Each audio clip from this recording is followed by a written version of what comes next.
할렐루야. 네, 서로 축복하십니다. 오늘도 은혜 받고 행복하세요. 오늘이 이제 5월 18일이죠. 광주 민주화 운동이 일어난 지 벌써 41년이 됐습니다. 이제 그 당시 광주에서 무슨 일이 어떻게 일어나고 있었는가, 이 땅에 살고 있었던 우리들은 아무것도 몰랐습니다. 여러분 생생하게 기억하시죠? 41년 전 일입니다만은 매스컴이고 언론이고 할 것 없이 모든 것들이 다 통제가 되어져 있어서 도대체 누가 어떻게 해서 그 일이 발생이 됐고 얼마나 많은 사람이 군부에 의해서 총에 맞아서, 사실 군대라고 하는 것은 자국민을 지키라고 세워진 조직의 군대인데 적으로부터 이 나라를 보호하라고 탱크와 기타의 무기를 국민들의 세금으로 해서 그렇게 준비를 해준 건데, 그 대포와 그 탱크와 그 총칼이 사실은 국민들의 심정을 향하여 총소리가 겨누는 참 있을 수 없는 그런 일이 이 땅에서 일어나게 됐고, 그 일이 벌어지게 된 가장 중요한 핵심 그 내용은 자기들이 가지고 있는 정권을 지키고 싶어서, 권력의 그 자리를 차지하고 싶어서, 그래서 무고한 백성들을 무차별적으로 짓밟고 죽이는 그런 일이 사실 이 땅에서 자행이 됐습니다. 근데 참 묘해요. 하나님의 진리의 역사는 아무리 짓밟고 눈을 가리고 입을 틀어 막아도 때가 되면 다 드러나게 되어 있습니다. 그 지역에 외국인 기자들이 들어가서 기록으로 남기고 취재진이 들어가서 그 기록물이 외국을 통해서 독일 그리고 미국, 유럽을 통해서 다시 한국으로 들어오게 됐고, 그렇게 해서 이제 점점 광주에서 그런 일이 있었다고 하는 사실을 이제 알게 됐죠. 결국 하나의 사태로 끝났던 그 일이 이제는 이제 민주화 운동이라고 하는 이름으로 국가에서 공식적으로 인정하고 기념하는 그런 날이 됐습니다. 또 하나는 이게 광주 민주화 운동의 그 기록물이 유네스코 신앙유산 그 자료에 등재가 됐습니다. 왜냐하면 어떤 그 한 나라에서 잘못된 국가 권력에 철저히 항거를 하고, 희생이죠. 희생정신, 특별히 민주화에 대한 확신, 그것이 전 세계적으로 이 기록물 자체가 굉장히 의미가 있다 생각을 하고 유네스코의 기록 유산물 등재로 그렇게 등재가 될 정도로, 세계적으로도 이 광주 민주화 운동이 민주사회를 건설해 가는 데 있어서 하나의 좋은 디딤돌이 됐고 교훈이 되는 그런 하나의 사건이었습니다. 바라기는 이런 일이 전 세계적으로도 지금 계속 일어나고 있습니다. 우리가 알고 있는 것처럼 미얀마, 옛날에는 버마라고 그랬잖아요. 미얀마의 군부가 지금 완전히 시민들을 짓밟으면서 정권을 장악을 하고 지금 그런 상태 속에 있잖아요. 하나님께서 도와주셔서 우리 미얀마의 민주화가 성령의 도우심으로 잘 정착이 되도록 저도 여러분도 함께 기도할 수 있게 되기를 바랍니다. 또 하나는 지금 이제 통구의 벽, 바로 거기에 황금동, 바로 그 지역에서 촉발이 됐던 팔레스타인하고 이스라엘과의 지금 싸움이잖아요. 우리가 한 가지 착각하는 게 있습니다. 뭐냐면 이스라엘이라고 말만 나오면 무조건 좋은 걸로 생각해요. 우리가 성경 읽으면서 유대인이라든지 이스라엘이라든지 이스라엘 역사라든지 그것을 자주 이야기하고 자주 듣다가 보니까 마치 이스라엘은 무조건 좋은 사람들이고 선한 사람들이고 하나님이 사랑하는 사람들이고 하나님이 잘 믿는 사람이고, 그렇게 우리 스스로가 지금 착각하고 있는데 절대로 그렇지 않습니다. 성경에 나타난 이스라엘하고요, 유대인하고요, 지금 이스라엘 땅에 정부를 형성하고 지금 하고 있는 이스라엘의 정부라든지 이스라엘의 생각이라든지 그 자체는요, 우리가 생각하는 것처럼 그런 차원의 국가와 나라와 그리고 정부가 아닙니다. 우리가 착각하시면 안 돼요. 또 하나, 여기 오늘도 이제 블레셋이 나오잖아요. 다윗이 이제 블레셋 지정으로 숨어 들어가는데, 이 블레셋이라고 하는 말을 기원을 두고 우리가 늘 듣는 그 나라 이름이 바로 팔레스타인이라고 하는 말이잖아요. 팔레스타인이라고 하는 말.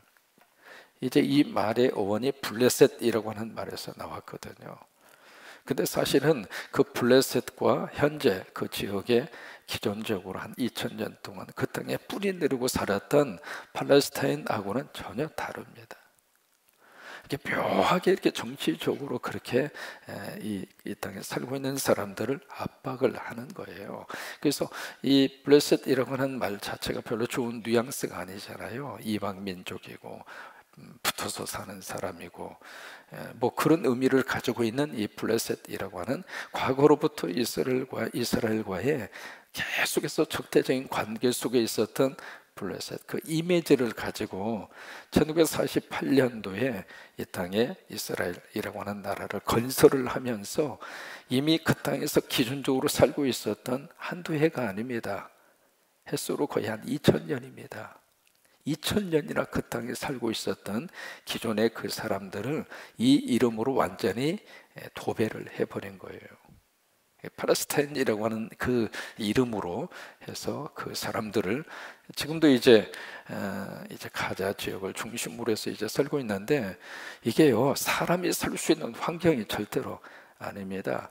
거기에 이제 그 지역만 툭 해서 무슨 섬처럼 이게 높이 2m 이상의 완전히 장벽을 다 세웠습니다.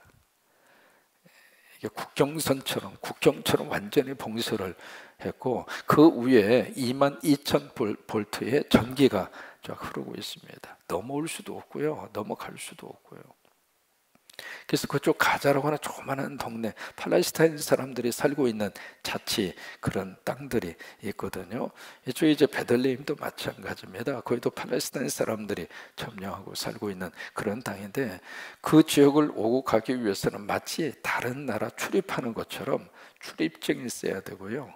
그리고 거기에 여러 가지 절차를 밟아야 되고, 그러니까 이 팔레스타인 사람들이 지금 이스라엘 땅에서 살면서 이게요, 인간으로서 살 수 있는 환경 모든 것을 다 봉쇄당한 거예요. 그러고 지금 살고 있는 겁니다. 실제 완전히 그 군인들까지 가자 지역으로 완전히 침투를 하고 있잖아요. 지금까지 팔레스타인하고 이스라엘하고 충돌하면서 이번처럼 엄청난 화력을 갖다가 쏟아부으면서 지금 이런 식으로 이곳을 초토화시킨 적이 거의 없습니다. 우리가 기도하는 겁니다. 이게 전 세계적으로 쭉 보면 우리가 이제 왕에 대한 문제를 사무엘상을 통해서 쭉 우리가 보고 있잖아요. 이 왕이 가지고 있는 그 가장 큰 저희가 권력이잖아요. 이 권력에 있어서의 그들이 권력의 속성 가운데 가장 큰 것은 힘의 논리입니다. 철저하게 이 왕은 힘의 논리로 흘러갈 수 있는 가능성이 많은 것이 왕입니다. 성경은 이 문제를 지금 어떻게 다루고 있는가? 힘이 센 사람이 완전히 정부를 장악하고 백성들을 짓밟으면서 그 힘의 논리로 자기가 끌고 가고 싶은 세상과 그런 나라로 가지고 가는 것을 하나님은 원하지 않습니다. 이제 그 문제를 이 왕이라고 하는 이것을 등장을 하면서 이게 사무엘상, 사무엘하를 통해서 그 문제를 우리가 쭉 말씀을 하시는 이유가 바로 그거예요. 앞으로도 마찬가지입니다. 힘 있는 사람이 힘없는 사람을 짓밟아 버리는 그런 나라와 세상은 하나님께서 원하지 않는다 그 말이에요. 아니, 하나님이 거부한다 이 말이에요. 우리가 원하는 세상은 그런 세상이 아닙니다. 하나님이 통치하는 나라는 그런 나라가 아닙니다. 모두가 다 같이 함께 사는 나라, 모두 다 함께 눈물을 씻어주고 없는 자나 있는 자나 같이 기본적인 생활을 같이 누리면서 인간다움, 그걸 인권이라고 그러잖아요. 이 휴먼 라이트라고 하는 것은 하나님이 주신 거예요. 그래서 힘의 논리로 이렇게 짓밟으려고 하는 것에 대해서 우리 한국 사람들은 저항했다 그 말이에요. 그냥 당하고서 있는 것이 아니라 그냥 무방비 상태에서 힘없는 백성이니까 당신들이 하는 대로 가만히 있었던 것이 아니라 저항하고 거기에 대해서 불연이 일어나고. 우리 한국신학대학 학생 가운데 하나 유동윤이라고 하는 신학생이 있었습니다. 그 신학생이 광주 민주화 운동에 참여하다가 군인이 쏜 총에 맞아서 그 자리에서 즉사를 했습니다. 우리 교단적으로요, 우리 한국신학대학의 학생 하나가 그 일에 직접적으로 피해를 당한 것이 우리 교단이에요. 그 유동연 그 신학생이 이제 그 61년생이거든요. 그분이 지금 살았으면 나이 60이 됩니다. 죽기 전에 이분이 동생에게 남긴 쪽지가 있어요. 그 쪽지의 내용 속에 뭐라고 그 쪽지에 써서 그 동생에게 줬느냐면, 누군가 병든 역사를 위해 십자가를 질 때 비로소 생명은 참답게 부활한다.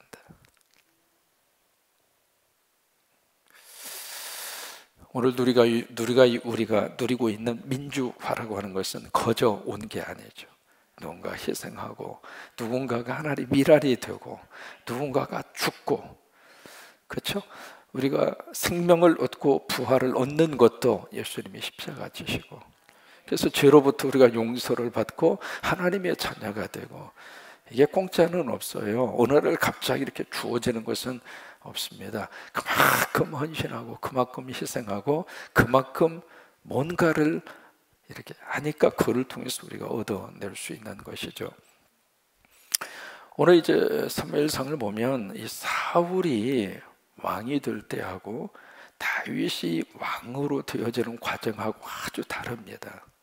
여러분 느끼셨나 모르겠습니다. 사울 같은 경우에는 백성들이 이제 왕을 원하니까 그래 알았어, 그래가지고 이제 제비 뽑기를 하잖아요. 그래서 사무엘을 통해서 사울을 왕으로 딱 세웁니다. 그러니까 사울이 왕이 되는 것은 기간이 그렇게 많이 걸리지 않았습니다. 그런데 이 다윗 같은 경우에는 10대 시절에 사무엘을 통해서 어느 날 와가지고 기름을 부어요. 기름 부어서 성경에서 기름을 부으면 바로 직분이 주어지는 거거든요. 근데 바로 왕이 되는 것이 아니라 그때부터 이 다윗은 참 험난한 인생의 삶의 여정의 길을 걷습니다. 이 다윗이 3번 기름 부음을 받거든요. 10대 시절에 사무엘을 통해서 기름 부음을 받고, 그 다음에 헤브론 지역에서 유다 지파의 장로가 유다와 베냐민 지파 중심으로 나라를 형성했을 때 그때 기름 부음을 받고, 그리고 3번째는 이스라엘 지파 이스라엘의 장로에 의해서 3번째 기름 부음을 받아요. 그렇게 해서 이제 전체 이스라엘 다 왕이 되는데, 그 왕이 될 때까지 이 다윗은 무려 20에서 25년 동안 쭉 말 그대로 방랑의 삶을 삽니다. 그럼 왜 이렇게 다윗 같은 경우에 있어서는 그 오랜 시간 동안 시간의 과정을 거쳐서 그때 가서야 왕으로 될 수 있도록 그렇게 하셨을까? 이제 그 과정을 통해서 다윗은 인생의 쓴맛과 단맛을 전부 다 느끼는 거예요. 어느 날 갑자기 위로 딱 올라가잖아요. 그럼 백성들의 그 마음을 사실은 이해를 못합니다. 갑자기 부자가 된 사람이 있잖아요. 갑자기 부모 잘 만나서 말 그대로 금수저가 돼서 어렸을 때부터 전혀 고생도 안 하고, 그리고 이제 말 그대로 하고 싶은 거 다 하고, 그런 모습으로 해서 어느 정도 자리까지 올라간 사람들은 밑에 사람들의 눈물과 아픔과 그 고통을 몰라요. 이렇게 이 다윗이라고 하는 사람은 이 왕이 될 때까지 말 그대로 참 저 밑바닥에 들어가서 고통과 아픔과 쓴맛과 인생의 단맛을 다 느끼면서, 그러면서 이제 왕의 자리에 올라가잖아요. 그러니까 다윗이 위대한 왕으로 하나님 앞에 쓰임을 받을 수가 있었던 거예요. 여러분, 우리 자녀들이 고생하는 거 안타까운 마음 갖는 것은 맞아요. 그러나 고생을 해야 큰 그릇이 됩니다. 아무 고생도 안 하고요, 말 그대로 승승장구하잖아요. 학창시절부터 한 번도 이게 성적이 떨어져 본 적이 없는 거예요. 시험만 보면 1등이야. 뭘 하든지 반장하고 그런 모습으로 해서 학창시절을 보내잖아요. 그게 그대로 이 세상과 사회생활 속에 이어질 수 있는 세상이 아닙니다.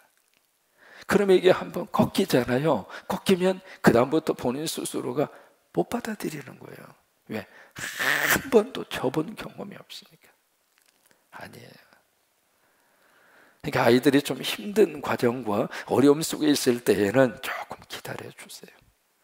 그렇게 해서 하나님께서 우리 자녀들을 크게 쓰시려고 하나님이 다듬으시는구나 그렇게 생각하면서 여러분들이 기도하고 좀 지켜보고 조금 이렇게 뒤로 좀 떨어지셔서 그렇게 봐야 할 필요가 있습니다. 다윗의 경우를 보면은 우리가 그런 것을 느낄 수 있습니다. 또 하나, 이 모든 과정을 통해서 하나님이 무엇을 지금 말씀을 하시고 있는가? 바로 하나님이 일하고 있다고 하는 것을 다윗을 통해서 보여주고 있는 거예요. 뭐냐면 다윗은 다윗입니다.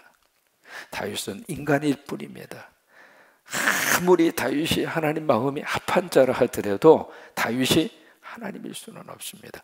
무슨 얘기냐면 다윗의 인생 가운데 오점도 많고 허점도 많고 실수도 많고 그것을 성경은 그대로 우리에게 다 노출하고 있습니다. 왜 그럴까요? 인간은 인간이라고 하는 것을 성경은 덮지 않습니다. 그걸 미화시키지 않아요. 다윗도 한갓 인간일 뿐이었다. 근데 그런 다윗을 하나님이 귀하게 들어 쓰셨다. 하나님이 다듬으시고 하나님이 역사하시고 하나님이 붙들어주고 그렇게 해서 내가 다윗을 썼다. 무슨 얘기입니까? 지금도 하나님은 부족하지만 우리를 붙들어서 하나님이 쓰신다 이 말이에요. 그게 하나님의 역사입니다. 다윗의 이야기는 다윗의 이야기가 아니라 하나님의 이야기를 하고 싶은 거예요. 이런 다윗이라 하더라도 하나님은 다윗을 버리지 않고 다윗을 다시 쓰셨다고 하는 거예요. 오늘 27장에 보시면은요 1절에 뭐라고 딱 시작을 하고 있느냐면 1절을 보세요. 1절 다윗이 그 마음에 뭘 해요? 자, 여러분 한번 생각을 해보세요. 생각이라는 단어가 나오는데 다윗이 그 마음에 생각하기를, 이게 자연스럽습니까? 아니면 다윗이 그 마음에 하나님 앞에 기도하기를, 어느 게 자연스럽습니까? 기도하는 게 맞습니까? 생각하는 게 맞습니까? 기도하는 다윗, 그게 더 자연스럽죠? 근데 기도가 사라졌어요. 그 대신에 다윗이 지금 뭘 하고 있는가 생각하고 있습니다. 생각이 나쁘다는 이야기는 아닙니다. 그러나 이 순간에 다윗이 선택해야 할 것은 거기에 로당에 생각하는 사람이 아니라 하나님 앞에 엎드리는 사람이에요. 왜? 지금까지 다윗은 그렇게 살았거든요. 그러면 이 다윗이 그 마음에 생각하기를 이렇게 시작하는 이 1절 이 말씀 자체가 좀 뭐가 이건 아닌데, 이게 지금 뭔가 조금 핀트가 빗나갔는데, 사람이 말이죠 조금 맛이 가면 나중에 가서는 맛이 확 가버려요. 조금 잘못된 것이 나중에는 완전히 잘못되어 버리는 거예요. 여기에 이 1절에 나오는 이 문맥 이 하나가 다윗의 인생 가운데 얼마나 큰 늪에 빠져버리는지, 이 생각 때문에 그래요. 이 생각이 어떻게 그를 끌고 갔는가? 부정적인, 비관적인 그의 생각으로 끌고 갑니다. 그래서 그 다음에 보면 생각을 해서 어떤 생각을 하느냐면 내가 후일에는 사울의 손에 붙잡히리니, 뭐예요? 부정적인 생각으로 확 바뀌어져 버린 거예요. 그 생각이 하나님의 생각으로 발전됐으면 얼마나 좋겠어요. 지금까지도 하나님이 도와주신 것처럼 사울이 그렇게 죽이려고 그랬어도 하나님이 도와주셔서 내가 살았던 것처럼 앞으로도 하나님 도와주셔. 그 생각이 믿음의 생각으로 갔으면 얼마나 좋았어요. 그런데 이 다윗의 생각은 앞으로 사울의 손에 내가 붙잡힐 거예요. 사울의 손에 내가 죽을 거예요. 이게 부정적인 생각으로 가버린 거예요.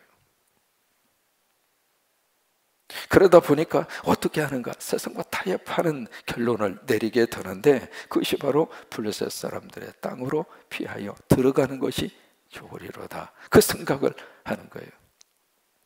그래서 이 블레셋이라고 하는 이쪽 지역으로 가게 되는데, 어디로 갔느냐면 가드 왕 아기스에게 갑니다. 여러분 한번 들어보셨죠?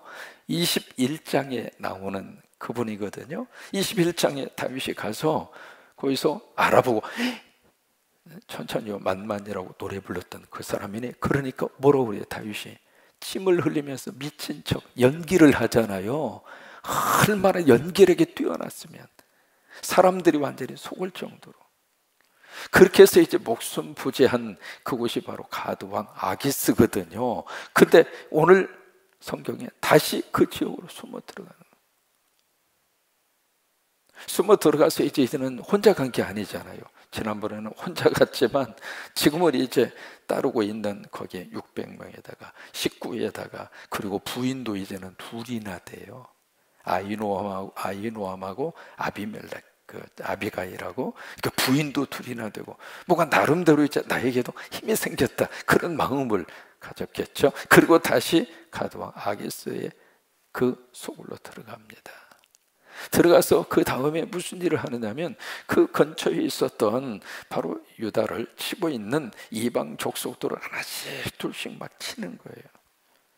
오늘은 이 여기를 치고, 오늘 세 가지가 세 군데 저희가 나오고 있잖아요. 8절에 보시면 구술 사람, 기르스 사람, 아멜렉 사람, 세 사람이 나오죠. 이게 유다 근처 몇 변방에서 거기서 막 괴롭히고 막 유다를 힘들게 했던 그런 족속의 사람들입니다. 이 사람들을 하나씩 지금 다윗이 지금 뭐 하고 있느냐면 도망자로 다니면서 다윗은 왕 노릇을 하고 있는 거예요. 통치자는 그런 것을 하라고 하나님이 세우셨다고 하는 거예요. 뭐냐면 내 백성들을 잘 보호하고 백성들이 잘 살 수 있도록 그렇게 정치를 하고 그렇게 정책을 펼쳐가라 이 말이에요. 그래서 이제 그런 일을 하는데 여기 아기스가 와서 물어요. 10절에 보면 오늘 누구 쳤느냐고, 누구 때려잡았느냐 그 말이죠. 그러니까 다윗이 뭐라고 이야기하느냐면 10절에 유다라고 이야기해요. 유다라고. 자, 여러분 보세요. 지금 다윗이 공격해서 친 사람은 유다예요? 아니면 다른 민족입니까? 다른 민족이에요. 근데 지금 다윗이 거짓말하고 있는 거예요. 왜? 그래야 가드왕 아기스의 환심을 살 수 있으니까. 여러분 그렇지 않겠어요? 지금 자기 나라 지금 살기 위해서 도피해 와 있는데 이 사람이 자기하고 관계된 사람을 하나씩 둘씩 지금 친다고 생각해 봐요. 그러면 이 가드왕 아기스가 가만두겠습니까? 그러니까 자기하고 적대적인 관계 속에 있는 유다 사람들을 쳤다. 그렇게 지금 거짓말을 하는 거예요. 그 거짓말을 해서 결국 이제 마지막 12절에 보시면 아기스가 다윗을 어떻게 하느냐면 믿어요. 이렇게 보면 다윗이 참 지금 처신을 잘하고 있다 생각할지 모르지만 계속해서 다윗이 어떻게 되는가? 늪에 빠집니다. 저희 집에서 농사를 짓던 그 논 가운데 수렁배비라고 하는 논이 있었어요. 기억하실지 모르겠습니다. 지금이야 뭐 경제 정리가 잘 돼 있어서 그런 논 만나기가 쉽지가 않죠. 이 수렁배비 거기에 이렇게 보면 밑에서 물이 계속 올라오고 거기에 발 한번 이렇게 내디디면 이게 쏙 들어가잖아요. 그 이제 그걸 빼고 이쪽 발 힘 주어서 이걸 빼고 나면 이쪽 발이 또 쏙 들어가고. 수렁배비 아셔요? 다윗이 지금 그렇게 된 거예요. 그 다음에 무슨 일이 지금 일어나게 되는가? 여기 보시면 28절로 잠깐 넘어가서 보시면은요, 거기 이제 블레셋 사람들이 이스라엘과 싸워요. 기가 막힌 일이 지금 벌어지고 있는 겁니다. 그러니까 다윗 보고 네가 출전해라, 네가 나가서 앞서 싸워라. 이게 지금 이 다윗이 자기 나라 동족과 싸워서 전쟁을 해야 할 그런 위기 상황 속에 빠지는 거예요. 이게 한번 발을 잘못 내디디면 그렇게 사람이 늪지대에 빠지게 되는 거예요. 그 모든 것의 출발이 어디에서부터 왔는가? 1절입니다. 생각도 필요하지만 기도가 먼저였었다고 하는 거예요. 기도가 앞장선 다음에 그 다음에 생각을 해야 그 생각이 하나님이 기뻐하는 생각 쪽으로 흘러가는데, 기도가 없이 그냥 생각만 하니까 그 생각 속에 깊이 빠지다가 보니까 일반적으로 우리가 가지고 있는 생각은 긍정적인 쪽으로는 잘 안 갑니다. 나쁜 쪽으로 자꾸 흘러가요. 나쁜 쪽으로. 기도해야 우리 생각도 믿음의 생각으로 하나님이 잡아주셔서 이제 늪에 빠지지 아니하도록 하나님이 딱 막아주시면, 보세요. 지금까지도 다윗을 붙들어 다윗을 도와주고 다윗의 생명을 하나님이 이끌어 주셨는데, 그렇잖아요. 우리 믿음의 성도들이 가지고 있는 확신이 있습니다. 모든 것이 합력하여 선을 이루신다. 우리가 그 말씀 믿고 의지하고 기도하고 우리의 생각을 잘 관리하셔서 잘못된 늪지대에 빠지지 않도록 하나님이 여러분들을 보호하시기를 바라고, 우리나라의 민주화가 앞으로 더 멋진 모습으로 이번 정부에서 그 다음 정부로 넘어가면서 더 민주화가 일어나게 되고, 지금 검찰 개혁 문제도 한동안 아주 전체 국민들을 시끄럽게 하고 그랬잖아요.